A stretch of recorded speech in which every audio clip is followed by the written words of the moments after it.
Warning. The following content may contain elements that are not suitable for all audiences. Viewer discretion is advised.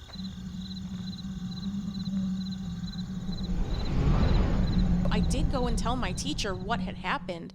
And she's like, well, why didn't you just talk with them and reason with them? It's like, now looking back, it's like, lady, they're third graders. Like, you need to intervene. That's the weirdest. Okay, I don't know where that comes from. Yeah, there was a whole rule, no, you are not supposed to tattle. Like, I don't know if it was just happening too much or what was going on, It's but like a cult almost, huh? yeah. Welcome back to Win the Night podcast. I am your host, Josh Lopez, and as promised, we do have one of my best friends, girlfriend, on the show tonight, Hayley Boyd. Welcome aboard. Hi, thank you so much for having me on. Of course, and thank you so much for making time. I do, as always with my guests, I want to get to kind of go back in time, in the time capsule, if you will, and I just want to know what it was like being a young Hayley Boyd. Did I say that right? I'm sorry. Yeah. Okay, is that Yeah, correct? it is. Pronunciation? Okay, great. Yeah, I was a goofy child, and I loved making friends with everyone. Me and my neighbors, we were always doing the goofiest things. We were the kids that would stay out at night with the bonfire in front of my house, and we were so loud till like 10 o'clock, and it was just really fun. Really good childhood, definitely positive. Yeah, it was. School wasn't so great. But everything outside of that was pretty all right. What was the challenge for school for you? Just a lot of bullying. It seemed like it was weird, like the cliques in schools. It seemed like kids were just starting to get into them like super early. Like I'm like, wow, I didn't think this happened till like, I don't know, 8th grade, high school maybe. But it was like in kindergarten, everybody just you kind of meshed with whoever you met with, and then you were just kind of in that clique. I was in a private school where I was in the same school from kindergarten to 8th grade. Okay. So sometimes that's a good thing, not always the best thing. So it's like, the same people. If you have bullies, you have the same bullies going. Oh, they follow you. Yeah. But I think that's a similar thing to well, if you stay in the district anyway. Yeah. That's a similar thing to public school, at least from my experience. But from a private school setting, what are the pros and cons that you would say? Have you ever been? I'm sure at some point did you ever go to a public school? Yeah, so actually high school. All 4 years of high Okay, school, great. yep. So you do have a point of reference as to the differences. What are the pros and cons for you for private school and public school? So for a private school, it was nice because you could get more one-on-one with the teachers. That's pretty much it. I didn't like private school until I got to college. But yeah, that's really the only pro. The pro for public school is that there are a lot of different people from a lot of different backgrounds. So culturally, you get a much bigger perspective. Okay. You make friends way easier at a public school, I think, in my eyes. Yeah. And people aren't as quick to judge you. Wearing uniforms was okay. Didn't have to do that in college, so I got really lucky there. But like I said, kind of the same crowd following you all the way through. And if you don't have a good experience starting off, you're probably not going to have a good experience going forward. Really? Yeah. And with the teachers there, while you did get a lot of one-on-one with them, I also did have a few teachers that were very disrespectful to kids, and just seemed like they didn't want to be there. They didn't want to teach, and that just kind of baffled me a little bit. I didn't like private school, and when I went to high school, I'm like, I definitely don't want to go to a private school again. And then there we went. I went back to private school, and it was absolutely fantastic. One of the things that you mentioned that reminds me a lot of my childhood is when you mentioned uniforms. Yeah. Now, uniforms is something I've run into, and not just in more than one school. So when I was younger, I think I mentioned this before on the show for people watching. I lived in Mexico for 4 years of my life, and so in those 4 years, I went to because I went back and forth from Mexico to the U.S. And so when I was a kid, I went to preschool in Mexico. I came back to the U.S. in kindergarten. Went back to Mexico for first grade, and then came back to the U.S. for second grade, and then so on. I went from there on to stay in the country, basically. So I didn't go back to Mexico after. That's a lot of jumping back and forth. Did. Yes. And so in those transitioning, when I went to Mexico, they also wore uniforms there too. Oh. That was just in general, like that. Public schools, private schools, they weren't like here, where here you have public schools where you don't have uniforms. But that's also depending on like the area you're in. So in Mexico, I wore a uniform. I wore like a white shirt and blue pants, which is funny because when I moved to the U.S., I moved into a Hispanic neighborhood. And in that neighborhood, they also had, I don't know if it's just specifically because it's a mostly Hispanic neighborhood or and that's just what they chose, but the uniforms are also white shirts and blue pants. So I got used to, it's just like, it almost felt like it was a seamless in that way transition of, Yeah. oh, I'm used to uniforms there and used to uniforms over here. But I remember feeling like, even as a kid, there's just something about everybody wearing uniforms that I was just like, I don't know, I don't feel unique. Yeah. I feel like I'm like just like everybody else. And it's like, yes, but you are unique in your own way. And that's what public schools without uniforms do a good job of doing is giving you more individuality. I just think it's a big deal for kids, I think, with having that freedom anyway. They do. So getting back to you, what was, how many, do you have any siblings? What was your family size like? I have no siblings. I'm an only child. Okay. So it was me, my mom, my dad, and whatever dog we had there. We always had one dog at a time. Mm-hmm. So I had a very nice dog. Her name was Pebbles for a while. And that's when we got our family dog that we have now. Mm-hmm. And she's a Chihuahua. Her name is Paris. And she can be a little feisty sometimes. met Paris. She's a feisty old lady. So Well, I think it's one thing I can relate to you there is dogs. I only stopped having animals once my parents split because my dad was an animal lover where my mom was more afraid of them. So we didn't really have them once my parents split and we stayed with my mom. So we didn't have animals, but that was one of the things that I missed a lot was having a dog. I used to think I liked cats more, and I like cats. I don't mind them, but I definitely gravitate towards dogs more. I just feel like maybe that's just more, they just bring a lot of positivity. It's a good counter to my personality. It's not that I'm negative. It's just I'm not bubbly like animals are. So it's nice to have an animal that will kind of bring that energy to balance you out, if you get what I'm saying. Yeah, and that's like one of the reasons we ended up getting Ziggy, and it's because I wanted to come home to somebody who would just be waiting there for me and would be so excited to see me, and I get so much that and so much more when I come home. Like he's adorable. Yeah, and so what was it? What was it like? 'Cause you said you lived a period of time without a dog. Is that right? Yeah. What was that? Like, what was the experience like? What did you feel like was missing there? Wow, it was like some sort of like enthusiasm that was missing, like some sort of like spark within the family. I'm really close with my family and I love them, but it was just like there's something else, like that love of a dog that nobody else can get is just like that's what was missing, because they're like you were saying, like they're always just so bubbly, and it was that energy that we didn't have that I just really, really missed. And even going a little bit further, more recent, like when me and David moved in together, we didn't have a dog for a while, and I'm like, I need a dog. I can't do this. Yeah. Well, I think so. Then, would you say that your family without a dog what's your family like without a dog? Is it, besides that you said the enthusiasm? But is there anything else that the dog fills for the family, or is there something that's like, what is it really that the dog brings? Wow. It's also kind of like that sibling thing, and I see it that way. Okay. I see it that way because I'm an only child. That cleared it up for me. Yeah. And because my mom like always treated the dog like she was like, maybe just a little bit better than me at times, but you know what? I understand though. I understand completely. Yeah.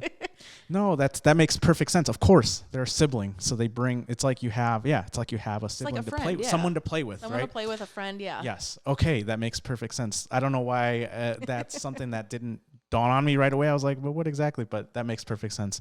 Was the bullying very early on? When did you notice it start for you? Yeah, I definitely noticed it like in kindergarten. Maybe not for like the first couple of months, but as everybody kind of got to know each other and like I said, kind of formed those cliques, that's kind of when it all kind of started happening. Yeah, it's a bit early, kindergarten for cliques. I didn't notice cliques until maybe middle school was when I started noticing like, oh, these are the that's when they're like really prominent. Yeah, like these are the jocks. These are the cheerleaders. These are the, and then you had me and David. We were in a group and we sat at this table. We weren't exactly like the kids that no one talks to, but we're also not popular kids. Yeah, we were like the average Joes. Yeah, no, I mean that makes sense. I mean that was kind of where I landed in high school, and I was so happy with that because it was like a step up to from where I was before. What was the bullying about? Just about like my looks or even like the food that I ate. It was just any little thing that was just off. It was weird. Even like I remember one time at lunch, like putting Cheetos on my sandwich, and a teacher comes over and she's like, "Wow, you have a colorful sandwich. Like, what are you doing? Why are you doing that? That's weird." Like, I'm like, "You're a teacher. Like, go away." Wow. So teachers hang out with you when you have lunch, like? Yeah, they would always just kind of be supervising, and like teachers normally don't come up to you. So then when she approached me, I'm like, "What did I do?" It was weird. Is this a what grade were you in? Kindergarten when this teacher said that? That I want to say was probably about 4th or 5th grade. 4th or 5th grade. Yeah. Is this a teacher? So maybe I'm not super familiar with how the private schools, but does the private school also, just like the public school, have like the different teachers for the different things that you're learning, or do you have one teacher that teaches everything? So there were maybe like 2 to 3 teachers for each grade, and like one teacher would teach multiple subjects, and then you would have the other 2 that you would go to that did teach just like one core thing. Right. And then we had like gym once a week, art once a week, music once a week, stuff like that. So then during the free time, that's kind of what you would do. So, okay, they tease you about the food, and the crazy part is that's not a bad, like I still love chips and sandwiches. That's like a classic. That's a staple. Yeah. I'm very surprised. But then maybe in private schools they're more old fashioned. Is that more accurate? Sound about right? Yeah, that's more of a term. Yeah. You see, that's the thing is like I'm very I think of movies when I think of private schools, and that's what I've seen from movies is that they're just old fashioned, like hit you with a ruler type teachers. That part no. That part no. Good. No, that was a good thing. But I mean, they were a little bit more up to speed. Like they wouldn't hit kids like if they did something wrong. They would like move your clothespin from like the green light to the yellow. Yeah. Like one of those things. Yeah. I was terrified of those cards because I was like a goody two shoes most of my life. Yep. And so when stuff like that would happen, like I didn't want to be on anybody's radar. And that was a big, like, I don't know. I think that was teachers kind of use that as like a scare tactic, and I just feel like if you were more like open with the student of like, hey, this isn't okay, but then you're not a terrible person. Yeah. And I just feel like that those things were like you're either a good person or you're bad. If you're bad that day, you're just a bad person. Yeah, and like you were saying, they never talk about that, so it's just a weird environment to be in. It is, and so then. So how long did this carry on for? What were like that they were teasing you? It literally was just for anything. I mean, even I remember one day I wore pigtails to school, and after everybody had left the room, I was the last one packing up. 3 of the students came back in. They were just pulling on my hair, all of them, and just calling me names. I'm like, what the heck? I was just getting ready to go to the next class. Why are y'all doing this? Was it a group of kids? Was it just one that would pick on you, or was it? It was a group of them. Yeah. It was a group. Yeah. Jeez. And so these kids follow you through all of elementary? All the way through 8th grade, yeah. And even some of them transferred to the same high school, but luckily, private schools tend to have less kids in them. Yeah. So luckily I was, kind of out of their mind, out of sight, out of mind type of thing in high school. So it was a lot better. How did you cope with the bullying? What did you do? I would talk to my dad about these things a lot, and for the most part, he would say like, "Hey, don't take it personal, just let it roll off your back," type of thing. And I feel like maybe because of that, like I love my dad, he gives me really good advice. I feel like because of that, maybe I became more of like a pushover, and I don't really stand up for myself when I need to, whether it's to somebody who like I know or don't know. So that's kind of something that I've been working on even like now, like just trying to stand up for myself more. Yeah, the turn the other cheek. That was more like my dad was the type of person. It was like, I remember when I was a kid, he would tell me, if someone's teasing you, just get up and tell the teacher. Was always. And then my mom was the polar opposite of that. She like, if someone pushes you, you better push them back. Yeah, and see, the worst thing about it is, in maybe like the third grade, all the teachers were like, "You guys are not allowed to tattle on each other," and I'm like, well, what am I supposed to do? So I did go and tell my teacher what had happened. And she's like, well, why didn't you just talk with them and reason with them? It's like, now looking back, it's like, lady, they're third graders. Like, you need to intervene. That's the weirdest. Okay, I don't know where that comes from. Yeah, there was a whole rule, no, you are not supposed to tattle. Like, I don't know if it was just happening too much or what was going on. It's but like a cult almost, huh? Yeah, I'm like, why can't I tell you if something's wrong? I'm supposed to go to a grown-up. Like, that's what they teach you. At least that was my experience through most of my life. Was every school that I went to, even in Mexico, that was the thing. Was like, if somebody's teasing you, you tell the teacher, and you don't. Obviously, they don't want you to fight, so they're like, yeah, go tell the teacher if you're getting picked on or something like that. It's just, but it's not like a thing of you don't tell on somebody. That feels more like mafia, like very like cult like.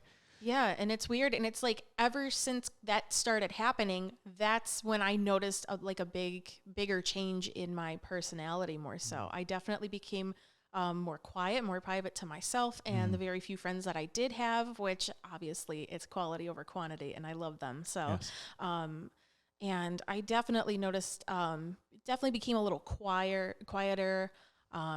Just that's when I kind of, started to see that bigger change.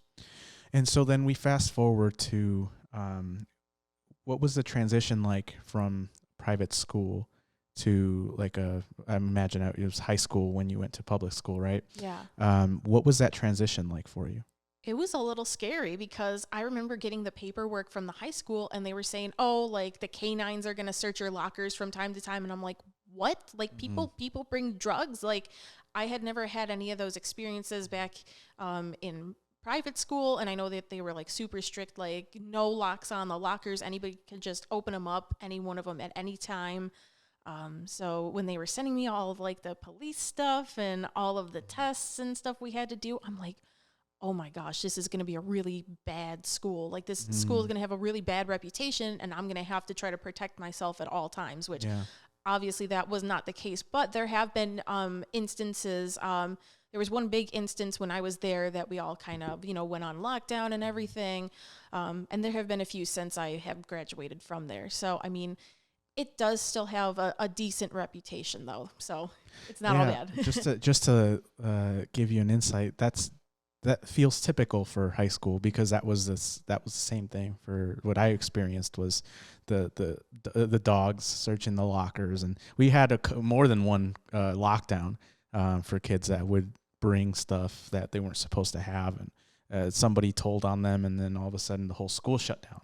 That happened more than once, so it feels pretty standard. Specifically because I don't know how large your high school was, but our high school was bigger. It wasn't a small high school. I wouldn't say it's like like in terms of size for the state, definitely on the like more in the middle, because I know my cousins went to high schools that had like multiple floors. Oh yeah. And so it's like almost like a college almost at that point. It's just the size of the high school is much bigger. So for us it was like probably in the middle. It wasn't a small high school, but it wasn't like the biggest in the state. It was right in the middle. So, but that was pretty standard, right? It was the dog searches and people bringing stuff that they weren't supposed to have. But I'm curious though, when did you notice? Because in me, for my experience, I noticed social media, like involvement in social media, in like 5th grade. Yep. So when did it happen? When did you notice it for you? It was probably around the same time, 4th, maybe 5th grade. Yeah. And I noticed that people had phones or like iPods or something. And I'm like, oh, like people are somehow communicating with each other outside of school. Like this is new to me.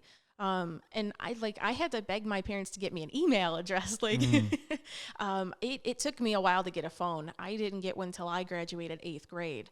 And I mean, besides the social media, I even saw couples in the fourth and fifth grade. I'm like, what are you doing? Yeah. Why? Like, I thought you were supposed to, like my parents said, like date to get married. Like, why are you guys dating in fourth grade? Like, why are you ready for marriage in fourth grade? No, absolutely not. And so if that's what you grew up hearing was that you wait until marriage, then that has to be pretty like crazy to see.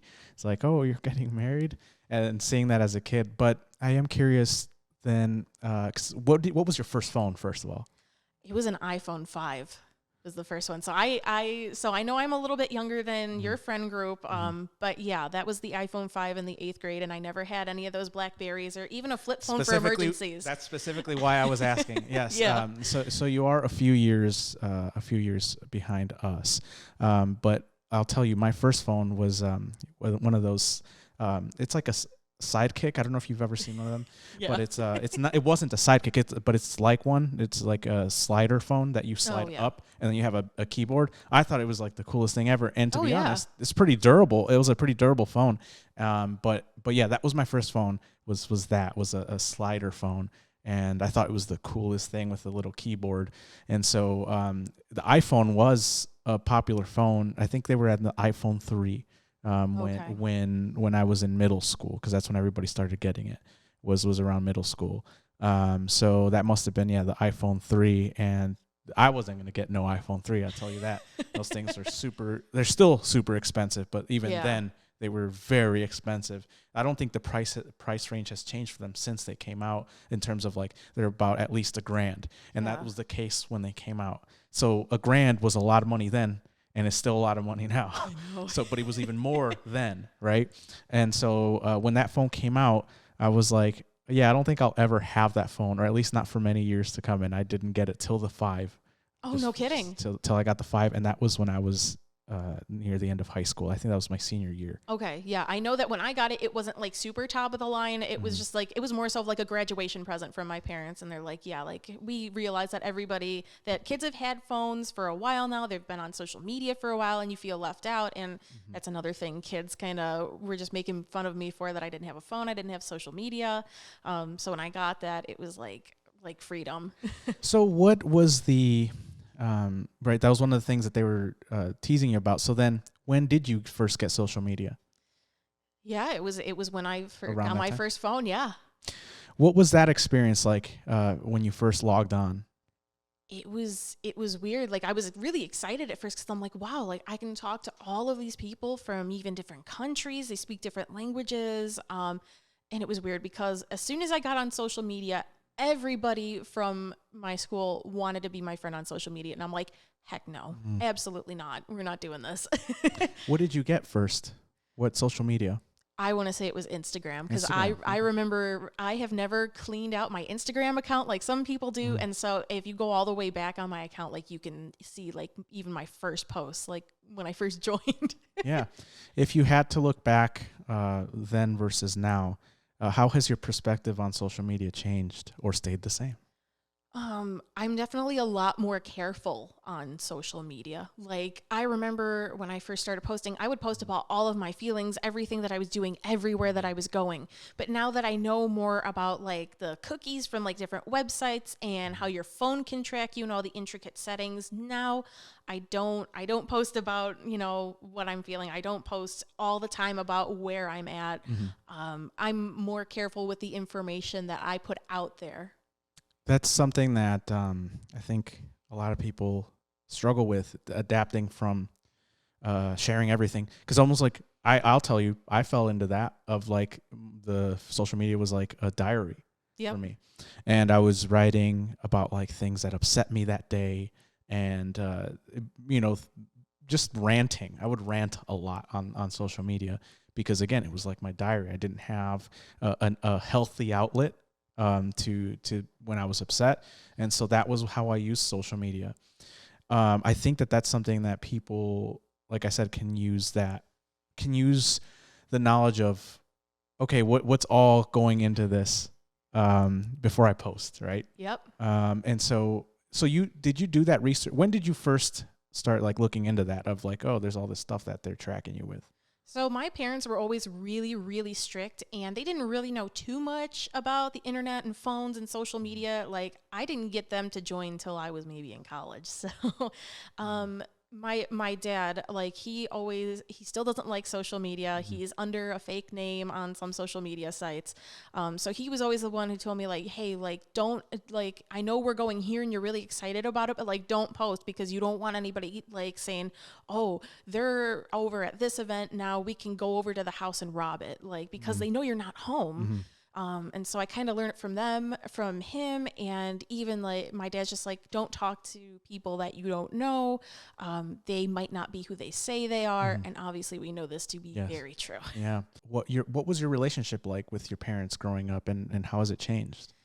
And the relationship with my dad has always been great. Like, he's always been there for me. We always went places and had new experiences, would try new kinds of food. He introduced me to Six Flags and all that stuff. We would just go everywhere and have such a good time.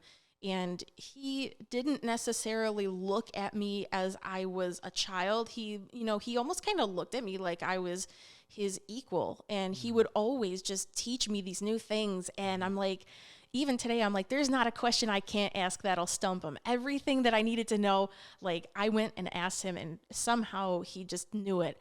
And even today, like, we still have our inside jokes, and like, we laugh till our faces hurt. Like, it's really great. And I feel like I can just go to him for anything. Like, he's always there. And honestly, like, he's always been my hero. He's always there. I think they're both very hardworking people. I look up to the both of them because they did teach me the value of true hard work, and they taught me how to be a good person and how to be there for my friends and for my family and the people that I love. It's kind of just like that morality that I really have taken from the both of them. Well, that's good. Now, once you got into high school, right? You got in. You saw the dogs. You saw all the the cops and all that. How did your friend group change or adapt to high school? There were a lot more people that were like me in high school, and I became like loud and goofy again because I found the same people that were loud and goofy. Especially, like, I was in choir all throughout my 4 years in high school, and that's kind of where my people were in choir. And kind of like how theater kids kind of have their clique, we also kind of had that clique too, where we were funny with each other. And even in choir, like, we all had our small little friend groups too, but they were amazing. Even though I don't talk to them anymore, it was definitely a really, really fun time, and I felt like I could just open up and be myself again. So, speaking about yourself, what are your interests? I know now you've mentioned music, right? So I know that much now. But what is it that what qualities define you as a person? What do you like to do? Oh man, David says I have to get more hobbies.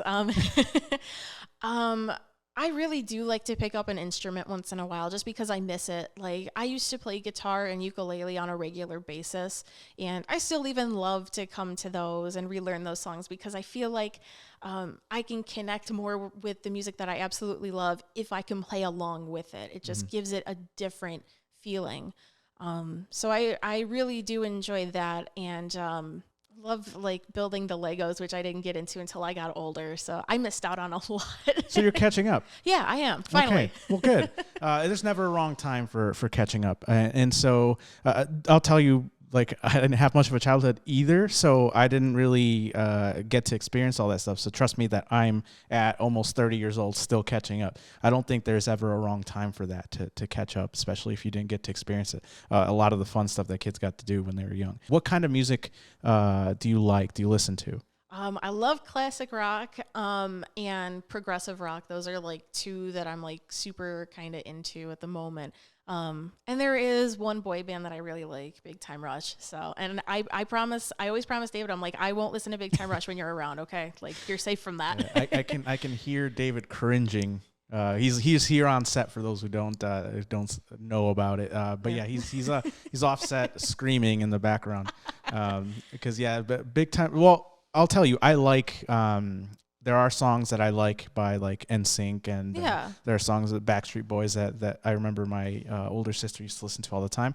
And I was like, that's not a bad song. Yeah. And there's a lot of, I guess boy bands have kind of changed into more like single star pop singers. I don't like them today. I don't. Okay. Like I'm like super set on like if it's not classic rock, if it's not progressive, and if it's not Big Time Rush, I don't want to hear it. Yeah. Like I'm super set on it. Like I have just Specific. I have this whole little bubble of all the artists that I love, and you are not going to get in that bubble if you are not top notch. No, that's good. I'm glad that you protect that bubble. If you keep them small, I mean, you said quality over quantity. Exactly. So Yeah. fair enough. And so I did want to at least get that piece. Once we get into, and like you said, your friends made you a little bit bubblier. How many of your friends came with from private school? Two. Okay. Yeah. Everybody else went to different schools? Some of them went to the same schools, but we just kind of, we evolved throughout high school to the point that we just kind of drifted apart. And honestly, like it didn't like hurt me in any way. I was kind of unaffected by it, to be honest. Well, I mean, if you weren't super, and that's another thing too, that's normal. Yeah. I feel like a lot of people have come in and out of my friend group, and it just if they're no longer talking to you, it doesn't affect you much because you're talking to your core friends. You always have your core friends, I think. And that was the case for me. And David's one of them is my core friends. Is just people who don't, no matter how much your friend group changes, there's always the core members that just stay there. And that was my experience. That was your experience, I imagine? Well, the thing is that I never have any of my core friends together at the same time because they don't like each other. Oh no. So that's why like when worlds collide, I get really nervous. So like even like when David's around my family, I still get like a little twinge because I'm like, oh my gosh, like something's going to explode. Something's going to happen. It's not going to be good, but it's always fine though. Oh, wow. How did you navigate that? I just never hung out with them all at the same time. So like, I'm not used to hanging out in these really big groups. Like I'm just not, I'm used to being one-on-one with my friends. That's like, I get anxiety thinking about that. Yeah. About the like, I can't hang out with this person because this person won't be happy. Did they know you were hanging out with those people, or yeah? how And did they manage that? they were just like, oh, okay, well, maybe we can like hang out another day. Like they just like were very unenthused by it, and they're just like, you can get a better friend, right? Like, why do you think they didn't like them? Did they have a bad experience? Like, did they have a fallout? Were they friends at one point? no, they were never friends at one point. One thought the other was too boy crazy, and one thought the other was just too analytical, and it's just like nitpicking at everything. And I'm like, guys, come on, like for my sake, can you please just get along, like please? And no, they maybe got together like twice ever, and I'm like, no, we're not doing this anymore. I don't like this feeling. Like if I'm around my friends, I want to have a good time, obviously. So like, I don't want to be around my friends and just be so anxious about what's going on around me and just not have a good time. And so then you said a couple of times was all you needed to figure out that they weren't going to like each other. Yeah. Is that, did they know each other beforehand and have an opinion? Or was it that you got them together and then they were like, yeah, I don't like you? So they did like know about each other, but they had just never met, before. And so that's before when like they were fine if I was hanging out with the other person. But then once they knew each other and they're just like, hey, you want to hang out today? It's like, oh, sorry, I made plans with this other person. And then just like, got it. Okay. All right. That's what I mean to you. Got it. Yeah. Okay. So then it's just a rocky start. Basically, you got off on the wrong foot and then never recovered. Yeah. That's rough. Yeah. Luckily, my neighbors, I loved hanging out with them. Maybe till like my senior year of high school. Luckily, they were all siblings and they all got along with each other fairly well. So like that was really the only time. There were maybe like 3 of them that I was kind of more so in a group. Okay. So how did that evolve? Are they still not speaking? Are you still not able to hang out with them together? Yeah, I just don't hang out together with them. It's just been a normal thing. So it's just normal for me now. Yeah. See, this is where my anxiety level won't let me let that stay. Right. Yeah. Like, did you try to at some point, like, fix it? Like, I know that for me, that was like a thing. Like I need to do, my anxiety won't let me hang out with one person. And then I have to hide the fact that or not tell them that I'm hanging out with the person I don't like. Like, how you said you got used to it, but Yeah. Was that the case at first, or did you try to fix it? I never did try to fix it, to be honest, because it was just such a bad experience. And I'm like, no, this is like, no, polar opposites. I can't, no. Like, why does this have, I understand. I'm like, why does this have to be my job? Like, why can't we all just get along? Yeah. Kind of thing, instead of like nitpicking at each other's personalities. It's just like, just stop. Let's just all get along. Right. Right. And so then that would be a lot too, to see there's a pro and con to that, right? Yeah. If you get, first of all, like you said, it's not your responsibility, because you're an individual and you're allowed to talk to whoever you want to talk to, right? And you don't control who other people talk to. And so the flip side of that, right, if you do get involved, is also that you might succeed. Yeah. Right? You might succeed at getting them to talk and realize that actually, you know what, maybe I just had a wrong idea of who that person was. Or it could go really bad, and now they don't like you because you're trying to force them to do something they don't like. Yeah. And so that's the bad side of that, of where I'm like, oh, I want to fix it, talk. Yeah. And then they're like, I don't want to, and now you're making me, and so now I'm upset with you. Yeah. So I didn't want that to happen. Like, I just wanted to have my friends, and at that point, I'm just like, I value spending time with my friends one-on-one rather than trying to mend it and try to make them talk. Like, I don't want them to resent me for anything. So I'm just going to try to preserve what I have. Fair enough. Yeah, that's I see where you're coming from. So then when we go into, let's say, for example, as you get closer to, how did your relationship with those friends evolve throughout high school? Did you guys ever expand the group? You said you had a bigger group that you weren't used to. How did that work out? Yeah, like as we got older and more freshmen, sophomores were coming in, yeah, we would definitely, our friend group was open. We would welcome anybody that kind of, obviously had the same vibe as we did. Anybody who was a cool, goofy kind of person, like, hey, come on in. We'll take you in. Sure. Yeah. And how did that, did I imagine it shrank at some point? It shrank back down, or how did that evolve? I'm guessing that it's just like an evolution of people who are like when I graduated, like those same people still talk, but then they welcome in new people. So it's just kind of like evolving even still. Yep. Yeah. So then basically it's like, this person graduated now. And so then this group is the people that I talk to. Is that about right? Yeah. Because one of the things that, I used to talk to older people. And this is why I asked this question, is because when the older people left, I still wanted to be in contact with them. Yeah. Because I'm like, those younger kids, like, they don't understand, blah, blah, blah. You have a bond with I had a bond with the older ones. Exactly. And so, so basically, but there's two ways or more than two ways, but two major ways where it's like either you keep in contact or they just, accept that they're gone. Yeah. And then create another group. And so that was your case, I imagine. Yeah. Once I graduated, besides my two core friends that I carried with me from middle school, I just, I didn't talk to anybody from high school. Fair enough. Yeah. How did the transition go? When did you start thinking about what am I going to do as like a career? When did that conversation come up for you? Oh, man. Definitely in high school. We had a business class that we had to do in high school. And we had a chapter about careers, and they're like, hey, like, why don't we explore, all the different career fields? And obviously, like, they have those tests, the career tests or whatever that we took in like the 8th grade. And so I remember mine said that I was going to be in the entertainment industry. And my dad just like, absolutely not. You're not doing that. And I'm like, all right, fair enough. What specifically were you looking at for entertainment? So I wasn't really looking for anything in particular. Like, I always just grew up like loving to sing. And so growing up, I always thought I was going to be a singer. And when I kind of got to that age where we had to start looking for careers, my parents were like, yeah, no, you're not, that's not going to happen.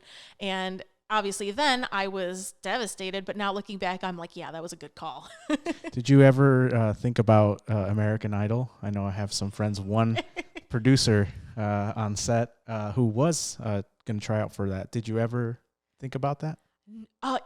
You know what? Funny that you bring that up because when I was in 8th grade or 7th grade or whenever, when everybody went to Washington, D.C. as like a school trip, my parents were like, no, you're not doing that because they were very strict. So instead they took me to Disney World. And so I think that was a lot better anyway. Yeah, I agree. So I actually did try out for the American Idol thing that they had at Disney. Oh, no way. How did that go? Not well. I didn't make it. So, but what did it? So then is that when you learned like maybe this isn't for me, or what is it that like made you change your mind? Yeah, I always grew up as a people pleaser, and so I kind of saw how other family members were doing in their jobs, and immediately I was like, I'm gonna go to school to be a doctor. So I just went from singer to doctor. That's a massive shift. Yeah. What specifically? What did you want to major in? Like, what doctorates did you want to get? I wanted to be a physical therapist. Physical therapist. Yeah. That's funny. Yeah. I even went and shadowed one for a project at school too, and I totally thought that was what I was gonna do. And then what happened? And then somewhere along the way, I'm like, I guess I don't want to be a doctor anymore. It was actually my first semester in college. I had to take a calculus class, and everybody was dropping out left and right. And I got to the point where I had to drop out too, or else my GPA was going to be affected. And I was just really down on myself because I'm like, I never had to do anything like this before. Like, I'm so disappointed in myself. I'm letting everybody down because now I'm not going to be a doctor. I can't pass this class. Like, I'm just going to try and go for something else. Yeah. Well, the people pleasing is a big factor in that of like oh God, like what are they going to think of me? Yeah.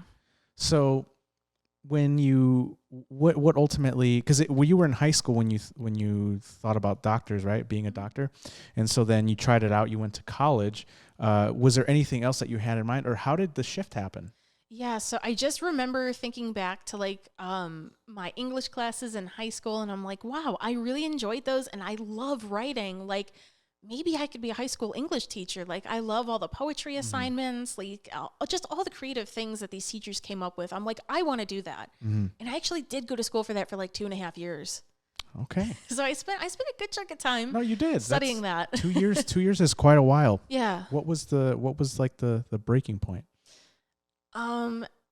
So I was at a new school because I did transfer schools, and now I'm back in private school again. Okay. And I just remember sitting in one of my English classes, and my professor was teaching us all about how each letter in the alphabet has its own meaning, and we had to memorize those. And I'm like, what? Who cares? Like, A for apple. That's right? all I got. Yeah, exactly. Like, who cares if like some astronomer said that the letter I reminded him of so and so and blah blah blah. Now it means this whole new concept. That's interesting. I didn't know that. It's dumb. I think it's really dumb. I mean, obviously other scholars are like, what? No, I don't get it. That's what was kind of turning me off. And at the time, I was doing my own radio show in college, and so I'm like, I like this better than that now. How did you get that gig? So I knew somebody in the radio department when I was looking for colleges to apply to, and they're just like, you should apply here and you should have your own show. And I'm like, that kind of sounds like fun. Okay. So I did my show the first time, and I hated it because I was so nervous the entire time. And I promised myself, I'm like, I'm never going back there. I hated it. But I pushed myself to go back because I'm like, all right, it was my first day. Like, I was just learning how to use all the equipment and everything. Let me just go back one more time. And I loved it. So I'm so glad I went back.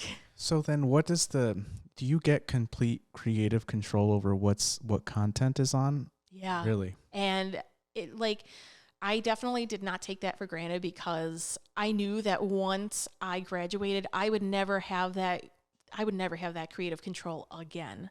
So I even had a show all about the Steve Miller Band where I was just able to spew out all these facts, and it was so much fun. I loved it. And how long did that last?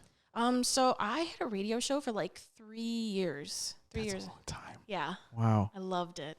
And so what ended up happening? Is there a way to keep it, or what happened?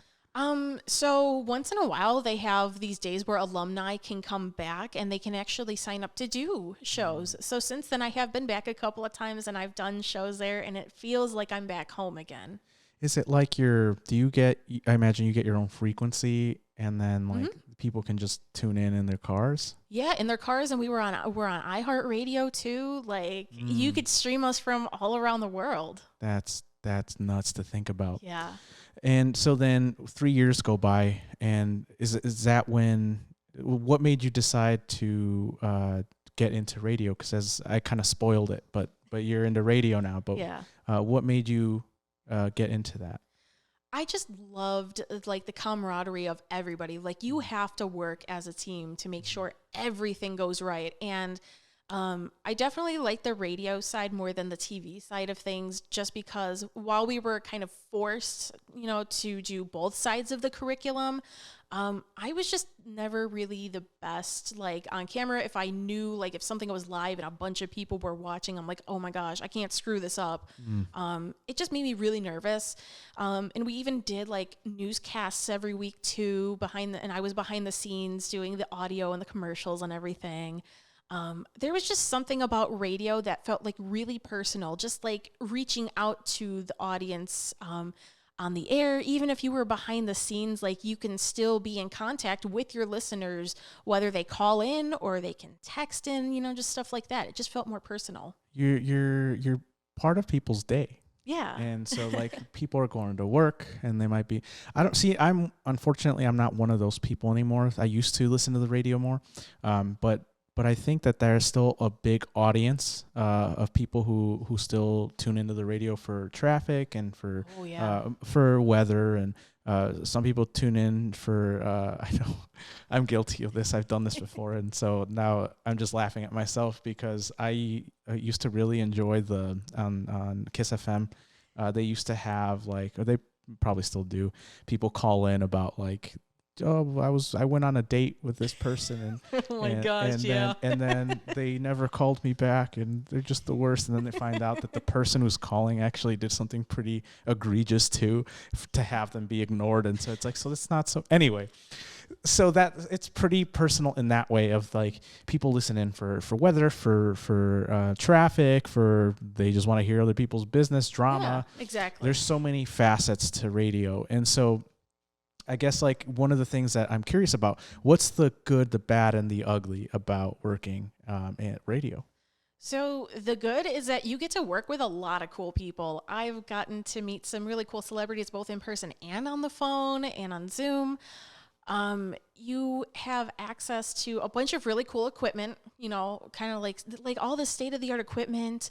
And you work with some really great people. The environment is really nice. If you're not used to like a fast-paced environment, like if something goes wrong on live radio, like you have to be able to like handle that. I know how to handle those things. So I see that as a pro, because it's like, while my schedule is fairly consistent every single week, it still gives me the freedom with like a couple of guests here and there to kind of have a little bit of a difference. And that's kind of like another pro, at least for my specific job, is that I love consistency, and I have a lot of consistency with the show that I work on. So that gives me peace of mind. Cons, depending on what show you're on, it's the hours. Obviously, like I go to bed at 8:00, get up at 4 a.m, Monday through Friday. So it can be kind of draining. Another con is that you always have to be available. So like, even though you're not at work, even on weekends, you have to answer texts from your coworkers. You still have to look at your work emails. You can't just turn off your phone because news is constantly happening. Like you have to know what's going on at all times. Wow. It's very involved. Yeah. Okay. How have you handled that mentally? It's actually kind of difficult because I have to watch the news every single day. And it kind of messes with my anxiety because I immediately put myself in the situation that is being reported on. Like if somebody like drives into a lake, I'm like, oh my gosh, what if that happened to me? What if that happened to somebody I love? Immediately, like the wheels just start turning in my head, thinking of all these possibilities. And I like when I first started the job, I was kind of able to kind of tune that stuff, not necessarily out, but not personally bring myself into the situation. But since then, my anxiety has gotten a lot worse. And so I just put myself in these situations that are not going to happen. Yeah, that's a lot. Yeah. You're putting yourself through a lot of stress. A little bit, yeah. I do want to get to how we got to meet each other. What was it like after, like, what made you want to start looking to, like, was it the timing? What made you want to start looking into finding someone to date? I think I kind of started in college because I knew, like, I went on a few dates here and there, but it never got past a third date with anybody. It just, I didn't feel it. Like, there was even a couple of people that I know that were just messing with me, and that just made me really angry. I'm like, dude, like, you want to be in a relationship and you're messing with me mentally? Like, that's not cool. Don't do that. Were these experiences like in like you met them in person and then went on a date, or? Yeah, a lot of times, more times than not, it would be through a dating app. Okay. A dating app. So, yeah, those are definitely hit or miss, and more times than not, it is a miss. I've had my fair share of negative experiences as well. And so then, how did you meet David? It's funny because I remember just being at a concert one night, and I had a situation that happened to me a few days prior that had just turned me off from, like, all guys, and I'm like, I don't want to do this anymore. So I had actually seen his profile multiple times in the people who had liked me, and I just couldn't, like, pass him up. Like, as soon as I got to him, I'm like, I can't pass him up. Let me just, see how life goes, where it takes me. And I would always come back to him, and I'm like, and when I was feeling the way that I was just like, oh, like, I can't do this anymore. This is so stupid. I'm like, I'm trying this one time, and if this doesn't work, I'm deleting this. I'm not doing this ever again. So I got very lucky. Yeah. Thank gosh. How has that been? How has your guys' relationship evolved? I think it's been really good. I know that we've had to work on both ourselves individually and ourselves as a couple, and this is my first relationship ever. I just was so picky with guys that, like, I just didn't want to get myself attached and then be like, no, like, I can't do this anymore. So there's a lot, like, at least that I've had to work on, and that I'm still working on, is like, my anxiety gets in the way so much. Like, it's crazy. So I'm like, please just let me know when you're coming home so I know you're safe, and, like, just stuff like that. And he's also we've had to learn to live with each other. How has that been like? That's been good. That's been really good. Yeah, I mean, we've got 2 to 3 dogs now. Yes. On and off. So, yeah, we kind of respect each other's rituals a little bit more. He does have to bug me sometimes to wash the dishes because I'm really tired, and I use that excuse a lot. But, like, we kind of respect that. Yeah, it's going really well. What are some of the things that you've learned? You've mentioned some of them as far as respecting boundaries. What are some things that you've learned from each other? Oh my gosh. I think I've learned to let go a little bit more, because, like, my mom always had that anxiety with my dad. And so I think that's where I kind of learned that from a little bit. I kind of took that. So I've kind of learned to let go a little bit more. And for maybe like a year and a half, I was, talking with a therapist, just trying to get through everything. Cause, like I said, I'm like, I've never been in a relationship before, and I'm having such a hard time, one, standing up for myself, two, like, communicating what I need. Like, it's like, I don't know how to do any of this, and it's stressing me out. Yeah. So luckily I did have some guidance from somebody who doesn't know me, who's kind of out of the picture, that was able to give me, like, real life advice that I still am able to use. Well, good. And so how effective has that been for you? It's been so nice. Like, honestly, he brought in a completely different perspective that I'm just like, oh, I can try it that way. And, oh, it is healthy for me to stand up for myself if I do it this way, if I'm not screaming and yelling, and if I'm respectful, if I respect him, if we respect each other while we, try to hash something out, like, that's a good thing. That's supposed to happen in relationships. You're supposed to, like, fight about things. Like, it's normal. Fair enough. How has David changed in the relationship? I think he's become a little bit more lovey-dovey a little bit. I see it. Yeah. Yeah, he's definitely become like more open with me, and like that's great. Like I was just able to see him like open up and become more comfortable around me, and I definitely took more time to like become comfortable because of this being like a newer situation for me. But like obviously like I think we're in a really good place. I always said, and I have to say it in front of you now that you're here, is I always told David, I was like, you don't mess this one up, all right? Because you guys are great together, at least from my perspective. And it sounds like from what you're telling me that, yeah, it is pretty good, as good as we see it anyway. Yeah. Because I do see, and I told David that he doesn't give himself enough credit for the evolution he's made since he's been with you, because I've noticed it. He's more like you mentioned, he's more lovey-dovey, but I would say it's more of like you bringing out the kid in him. Yeah. And that's cool to see, because when you grow up in a situation, like he had a pretty rough upbringing too, so when you have that, it's not always safe to do that, to bring out that kid, and so that kid gets shielded away, right? Yeah. And so you have a lot of walls in front of him. A lot of times with the case was with me too, is you have anger in front of it. And really, when you see someone who's angry, they're hiding hurt is really what it is. And so not always, but a lot of the times is that. And I agree with that. And so as to meet someone who lets you be open enough to be, that's how I know, right? That you guys are, that you, at least you're good for him, is that he has that ability now of just being more open. And obviously he's David, and he's going to continue to be David. but to see addition to his character is nice. And so you did mention, right, that he's more lovey-dovey. What else is that? Is that mostly what you've noticed, the big change there, or what else has changed? Yeah, I think there's some walls that I'm still trying to break down a little bit more. So like my main love language is words of affection, and he, bless him, he's not good with his words. I love him. Yeah. And I struggle with it sometimes because I'm a very insecure person. And so I love hearing somebody say, oh, I'm so proud of you. Or like, wow, I really love your outfit today. Like, that's so great. Like, not hearing that as often as I would like to, like, I struggle with that. And I have to like almost convince myself, especially with my anxiety, like there's always that deep fear that's just like, oh, he's going to find somebody better. He's going to leave me. No, he's not. I have to like remember like the reality. Like he's a really good guy. Like he's one of those guys that's not going to cheat on me. He's not going to look at other girls. Like he's not going to do any of that. And I know that deep down.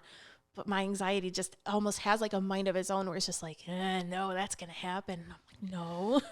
Yeah, I mean, I get where you're coming from. Yeah. I have that same anxiety too. And that comes from, if you've been bullied as a kid, of course you're going to have that insecurity. Yeah. And so one thing I will tell you is, for the longest time, that's how I know that David doesn't do that, is because I didn't think he liked girls for the longest time because he just was very selective. Yeah. Right. And so then I was like, at one point I remember asking him, do you like girls? I mean, it's fine if you don't, but but do you?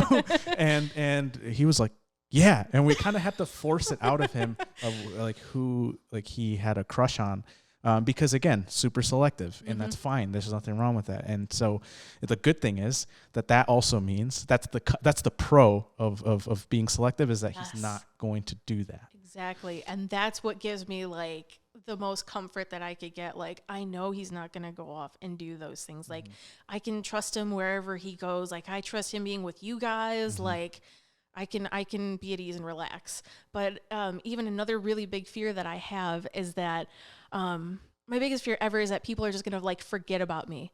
It's that thing of like being younger and being left out. And I still carry that fear with me. I'm like, I'm going to be left out. I'm going to be forgotten. Like FOMO. Yeah. Yeah. Wow. Well, we are getting close on our time. I wish we had more time, but we'll have you on again. Before we wrap up, though, I do have a series of questions that I've written down this time that I ask every guest. And so what do you have? We kind of spoiled it, but what do you have going on that people can follow you on? I just, tune in to WGN Radio, 7:20 a.m., 6 a.m. to 10 a.m. Monday through Friday. I am on the air sometimes, actually, and I do have a segment that's going to be coming up very soon where I walk through the Chicago pedways and Bob Surratt checks in with me every now and again. So that's an annual thing that I'm pretty much known for now. What time can they tune in? 6 a.m. to 10 a.m. Central Time. Okay. And what was the what radio station? That's WGN 720 a.m. Awesome. All right. And then I do want to ask, have you found purpose? And if not, what do you think it might be? I've always toyed with that question in my mind, and I think that my purpose for right now is to just be for the people in my life as much as I possibly can, be that rock for them as much as I can. And last question, if you could speak to your childhood self, what would you say? Everything's going to be okay. Everything's going to be okay. You worry too much about everything and mistakes that don't even matter anymore. Don't sweat the small stuff. Just move on from it. And I promise, you have really good people in your life that you can trust in and rely upon. I promise you'll be fine. Thank you so much for being on. Hayley Boyd, ladies and gentlemen. That's our show.